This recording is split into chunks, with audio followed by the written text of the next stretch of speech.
क्या आपका दिल चाहता है घर पर मिले कोचिंग वाली पढ़ाई? तभी प्ले स्टोर से best technical academy app download करें।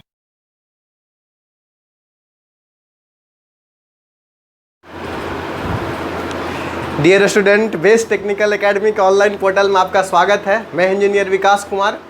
आज के क्लास में मैं नया सब्जेक्ट स्टार्ट करने जा रहा हूं, जिसका सब्जेक्ट का नाम है इंडस्ट्रियल ऑटोमेशन। ये basically 5th semester electrical branch को SBT बिहार में पढ़ना है। 5th सेमेस्टर इलेक्ट्रिकल इंजीनियरिंग को SBT बिहार में पढ़ना है। अदर स्टेट में भी ये सब्जेक्ट है, जैसे यूपी में है, अदर स्टेट में आपका छत्तीसगढ़ में है, झारखंड में भी ये सब्जेक्ट है, लेकिन डिफरेंट थोड़ा सिलेबस अंतर है, लगभग सेम है। ये देखिए 5th सेमेस्टर इलेक्ट्रिकल हम SBT बिहार के लिए स्पेशली बात करें, अकॉर्डिंग टू उसके सिलेबस के अकॉर्डिंग हम चल रहे हैं। तो ये सब्जेक्ट का नाम है इंडस्ट्रियल ऑटोमेशन। इंडस्ट्रियल मतलब समझ रहे हैं, इंडस्ट्री मतलब क्या? कैसा भी इंडस्ट्री हो सकता है, प्रोडक्शन में इंडस्ट्री हो सकता है, या फिर सर्विस देने वाला भी इंडस्ट्री हो सकता है, कुछ भी हो सकता है। तो इंडस्ट्रियल का ऑटोमेशन के बारे में हम लोग बात करने जा रहे हैं। जैसे कि हमारा इंडस्ट्रियल ऑटोमेशन, इंडस्ट्री जैसे कि पहले के दुनिया में, जैसे कि आप देखे होंगे कि धागा वगैरह गांधी का ज़माना में वो सब होता था, लेकिन अब हमारा क्या वो सब वैसे नहीं, सारा सब मिल वगैरह में विकसित हो गया है, मतलब डिफरेंट टाइप का हो गया है। ठीक है, अब सारा मशीनरी हो गया है, ऑटोमेटेड हो गया है। तो सबसे पहले ऑटोमेशन का मतलब हम लोग समझते हैं कि ऑटोमेशन क्या है। इसमें टोटल 6 यूनिट पढ़ना है इस चैप्टर में। तो सबसे पहले हम लोग सब्जेक्ट का ही नाम ऑटोमेशन। तो ऑटोमेशन का मतलब क्या है, इसके बारे में हम लोग को समझना है। ऑटोमेशन मतलब होता है, ऑटो मतलब होता है क्या? सेल्फ। ठीक है, मेशन मतलब होता है मोशन में, सेल्फ मोशन में होगा, यानी कि सेल्फ रेगुलेटेड होगा। यानी कि सेल्फ रेगुलेटेड मतलब अपने आप वो वर्क करेगा, किसी आदमी का ज़रूरत उसमें नहीं पड़ेगा। यानी कि जैसे ह्यूमन जैसे कि ऑपरेट कर रहा है, तो ह्यूमन का उसमें ज़रूरत नहीं पड़ेगा, ऑटोमेटिक ऑपरेट करेगा। जैसे कि फॉर एग्जांपल हम लोग बात करें, जैसे पहले बैंक में जाते होंगे, पैसा डालने के लिए भी आपको बैंक जाना पड़ता होगा, निकालने के लिए भी बैंक जाना पड़ता होगा। लेकिन आज के डेट में देख रहे हैं कि ATM मशीन है। ATM मशीन है, एक ऑटोमेटिक ट्रांजैक्शन मशीन है। यानी कि कहने का मतलब वहाँ पर आदमी नहीं, केवल आप प्रोग्रामिंग डालें कि 2000 रुपये आपको चाहिए, ATM कार्ड डालें, जो चाहिए प्रोग्रामिंग आप सेट किए, और ऑटोमेटिक 2000 रुपये आप क्या हो गया, ATM मशीन से निकल गया।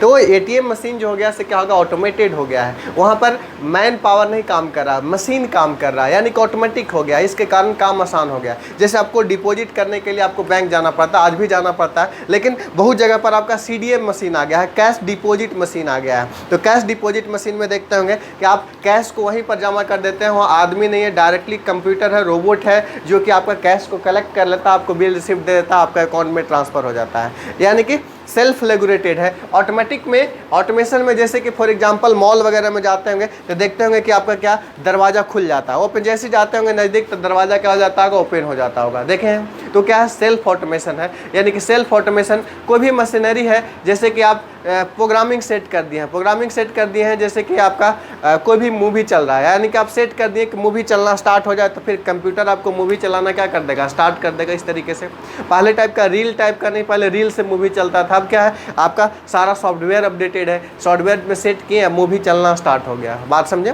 कोई दिक्कत है? यानी कि सारा चीज़ क्या है, ऑटोमेटेड हो गया है। ऑटोमेटेड मतलब सेल्फ रेगुलेटेड हो गया है, यानी कि अपने आप वो क्या करने लगा, वर्क करने लगा, जिसको हम लोग क्या बोलेंगे, ऑटोमेशन बोलेंगे।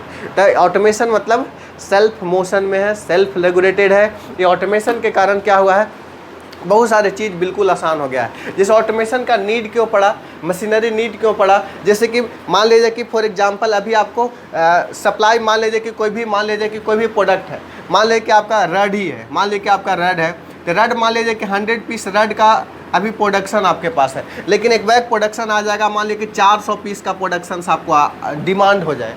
अगर 400 पीस का डिमांड हो जाएगा तो आदमी जितना वर्कर कर रहा है 100 से बहुत बढ़ाएगा तो 120 ले जाएगा, 30 ले जाएगा, जो कि पूरा डिमांड को पूरा नहीं हो पाएगा। अगर डिमांड बढ़ जाएगा तो फिर क्या होगा बताइए, मशीनरी वर्क करना पड़ेगा। तो वहाँ से ऑटोमेशन क्या हुआ, शुरुआत हुआ।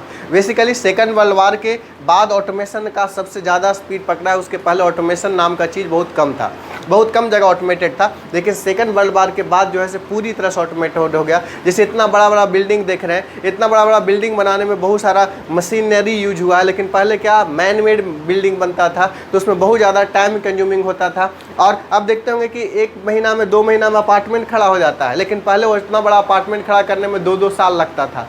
बात समझ रहे हैं? तो यानी कि ऑटोमेशन से कोई भी काम क्या हो गया, ईजीएस्ट हो गया और मैन पावर का कमी हो गया। मैन पावर, कम मैन पावर में आप ज़्यादा से ज़्यादा यूज कर सकते हैं। मैन पावर के केवल और केवल उसको कंट्रोल देने के लिए ज़रूरत है। जैसे कि फॉर एग्जांपल पहले कुआं से आप पानी भरते थे, बकेट से भरते थे, आपके दादा लोग भरते होंगे, लेकिन अब क्या मोटर को स्विच दे दिए, वो पानी भरना चालू हो गया, ऑटोमेटेड हो गया है।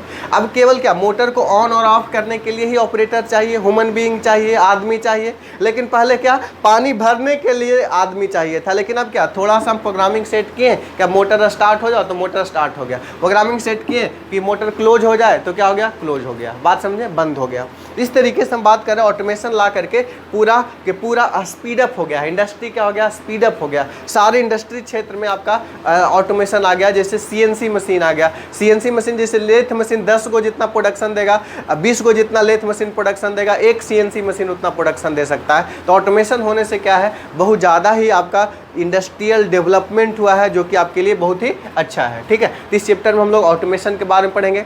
ऑटोमेशन का नीड क्या है, ऑटोमेशन का एडवांटेज क्या है। कुछ एडवांटेज भी है, कुछ डिसएडवांटेज भी है। एडवांटेज क्या है कि आपका ओवरऑल प्रोडक्शन कॉस्ट कम जाएगा और मैन पावर की संख्या कम लगेगा, प्रोडक्शन रेट ज़्यादा हो जाएगा, अच्छा प्रोडक्ट बनेगा। ये सब क्या है, इसका एडवांटेज है। डिसएडवांटेज क्या है कि उतना सारा आदमी क्या हो जाएगा, बताइए, बेरोजगार हो जाएगा ना। बताइए, ऑटोमेशन का बहुत ज़्यादा हो गया था। जितना ज़्यादा जॉब मिल रहा था वो सब क्या हो जाएंगे, बताइए, जॉबलेस हो जाएंगे। क्योंकि 20 आदमी का काम अकेले एक मशीन कर देगा, तो 20 आदमी 19 आदमी का काम क्या हो गया, खत्म हो गया। और मशीन के एक ही आदमी ऑपरेट कर रहा है, यानी कि 20 आदमी का काम एक आदमी कर ले रहा था, यानी कि वहाँ बेरोजगारी बढ़ा ना। ये सब इसका क्या डिसएडवांटेज है। तो सारे को हम लोग डिटेल में पढ़ेंगे। कितना तरह का ऑटोमेशन होता है, फिक्स ऑटोमेशन होता है, प्रोग्रामेबल ऑटोमेशन होता है, वेरिएबल होता है, तो फ्लेक्सिबल जिसको बोलते हैं। तो सारे इस चैप्टर के तहत हम लोग ऑटोमेशन के तहत इसको हम लोग पढ़ेंगे। क्लियर है।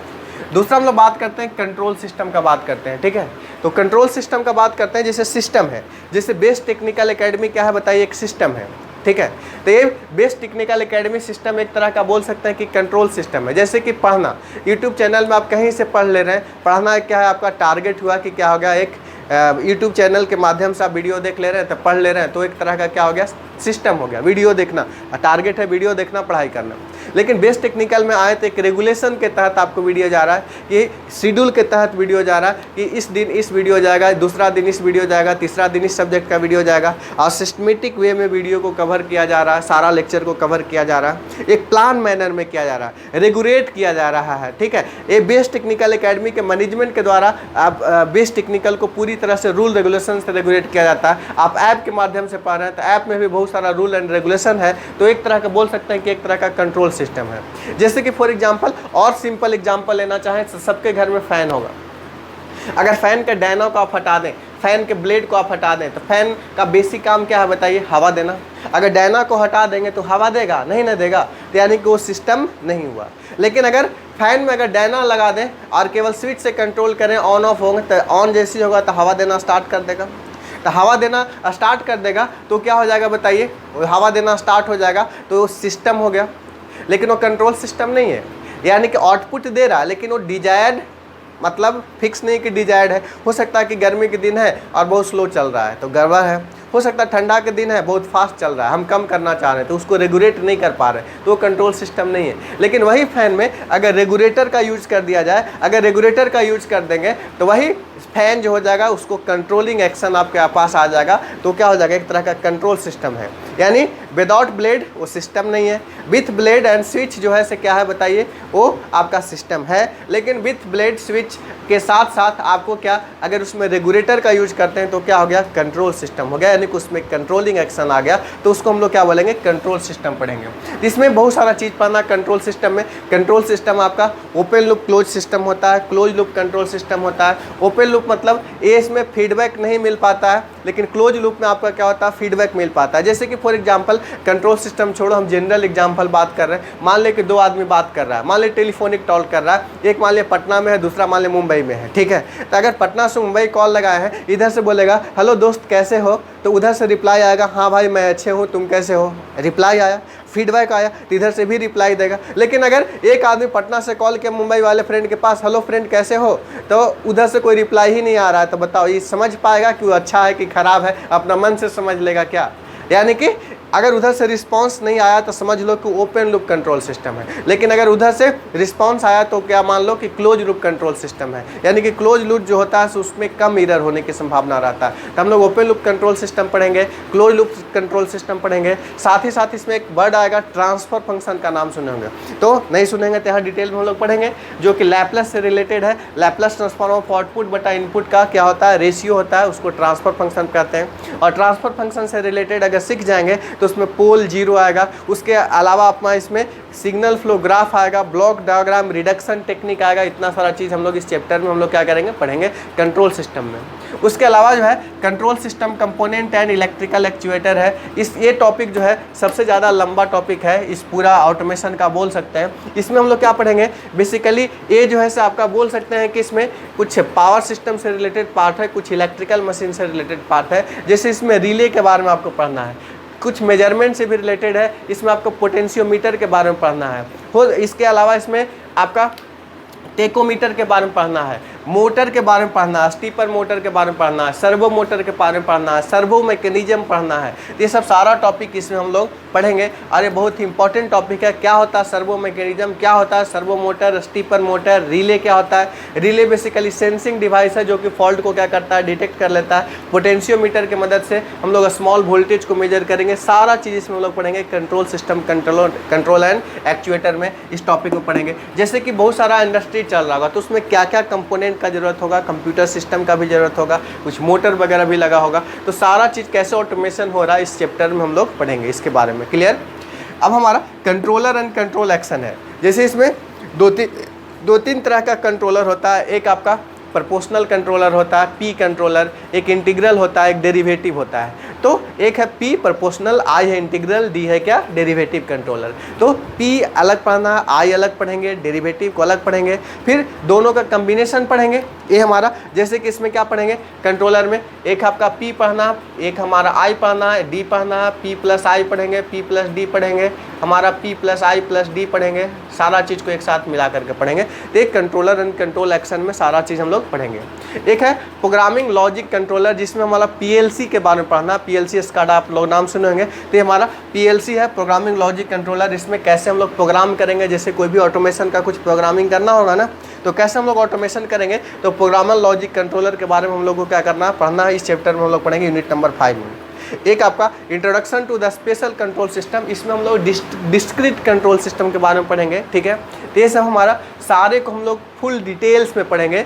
आज के क्लास में हम लोग क्या पढ़े हैं, जस्ट हम लोग क्या आपको पढ़ना है, एक बेसिकली ओवरव्यू आपको हम बताए हैं कि ऑटोमेशन के तहत, इंडस्ट्रियल ऑटोमेशन के तहत आपको क्या क्या पढ़ना है, इसके बारे में हम लोग बताएंगे। ठीक है, अगले लेक्चर से हम लोग इस चैप्टर यूनिट 1 को हम लोग स्टार्ट करेंगे कि आखिर ऑटोमेशन है क्या, इसका नीड्स क्या है, कितना तरह का ऑटोमेशन होता है, इसका एडवांटेज क्या है, डिसएडवांटेज क्या है। इसको पढ़ने में हम लोग 3-4 लेक्चर लगाएंगे। 3-4 लेक्चर में पूरी तरह से एक टॉपिक हमारा क्या होगा, फिनिश होगा 3 से 4 लेक्चर में। ऐसा आपका एसबीटी के हिसाब से 2 घंटा ही लेता है, लेकिन मेरा अगर ऑनलाइन का आधा घंटा का क्लास बात करें तो ऑफलाइन के 2 घंटा के क्लास के बराबर होता है क्योंकि आप इसको वीडियो देखते हैं, वीडियो देखने के बाद नोट्स बनाइएगा। जैसे ऑफलाइन क्लास में क्या समझिए, सारा चीज़ कीजिए, तो ऑटोमेटिक उसमें टाइम कंज्यूमिंग ज़्यादा होता है, लेकिन इसमें आपको आधा घंटा में इतना बात बता देते हैं जो कि ऑफलाइन के 2 घंटा के क्लास की इक्विवेलेंट आपका होता है। क्लियर है, इस तरीके से हम लोग बात करेंगे और इसको हम लोग इस सब्जेक्ट को फुल डिटेल में पढ़ेंगे। और ये टॉपिक जो है बहुत ही मज़ेदार टॉपिक है, इंटरेस्टिंग टॉपिक है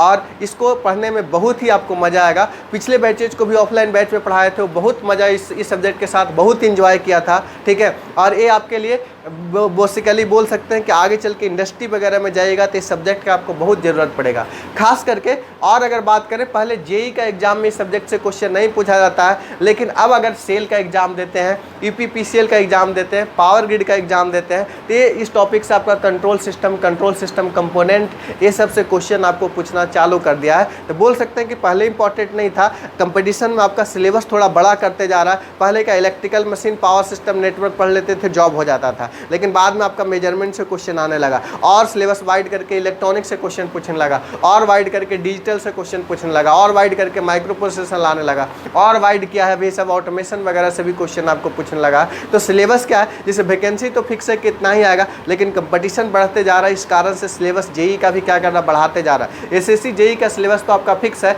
लेकिन अदर जेई का एग्जाम दीजिएगा तो सब में ये सब भी क्वेश्चन पूछा जाएगा। एसएससी जेई में पर्टिकुलर सिलेबस में नहीं है, लेकिन अगर यूपीपीसीएल का एग्जाम दे रहे हैं, सेल का एग्जाम दे रहे हैं, आपका डीआरडीओ का एग्जाम दे रहे हैं, तो सब में सब क्वेश्चन क्या होगा, पूछा जाएगा। हमारा टारगेट क्या है, जूनियर इंजीनियर बनना, हर हाल में बन जाना है दोस्त, और इतना हम आपको करवा देंगे। ये हमारा सेमेस्टर के साथ साथ जेई की तैयारी अब है बेस की जिम्मेदारी, यह है विकास सर की जिम्मेदारी बोल सकते हैं, और आप बन जाइएगा। जितना हम बताएंगे उतना केवल आप करते जाइए, बिल्कुल आप बन जाइएगा। हमारा रिकॉर्ड है टॉप फर्स्ट रैंकर का भी रिकॉर्ड है, 4 बार ऑल इंडिया फर्स्ट रैंकर आ चुका है, ठीक है। जेई तो हर साल 100-200 बन ही जाता है, ऑल इंडिया फर्स्ट रैंकर का हम बात करते हैं। और आपको बहुत सारा, आप जेबी गुप्ता का बुक खरीद लीजिए, जेबी गुप्ता ऑब्जेक्टिव के लिए बहुत बढ़िया है। और जितना भी इंस्टीट्यूशन है केवल और केवल सेमेस्टर को ध्यान में लेकर के चलते हैं, लेकिन हम सेमेस्टर के साथ साथ जेई को आपको ध्यान में लेकर चलते हैं। अभी से आप जेबी गुप्ता का क्वेश्चन बनाना चालू कर दीजिए, नहीं बनता है तो हम आपके साथ हैं ही, ठीक है, बात समझे। यानी कि जेबी गुप्ता को हर हाल में बनाना ही पड़ेगा,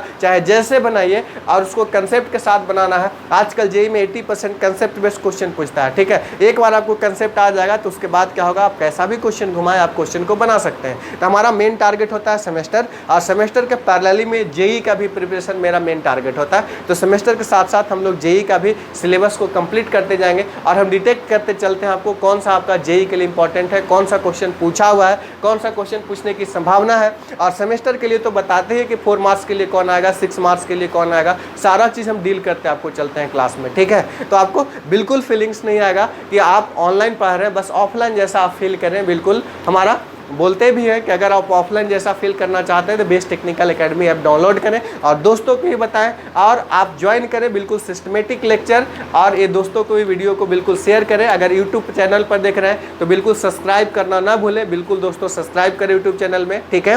और बेस्ट टेक्निकल एकेडमी ऐप को डाउनलोड करें, और वहाँ पर सारा चीज़ आपको मिल जाएगा, मोबाइल नंबर, ये सब ऐप वगैरह डाउनलोड कीजिए। उसके बाद आपका 5th सेमेस्टर इलेक्ट्रिकल का कोर्स क्रिएटेड है, और A to Z systematic lecture मैं ही पढ़ा रहा हूँ, आपको बहुत कोई भी दिक्कत नहीं होगा, बिल्कुल सिस्टमेटिक वे में मिल जाएगा। क्लियर है। तो इस लेक्चर में हम इतना ही रहने देते हैं। होप सो आप अंडरस्टैंड हो गए होंगे, अच्छे से समझ गए होंगे। Thank you all, have a nice day.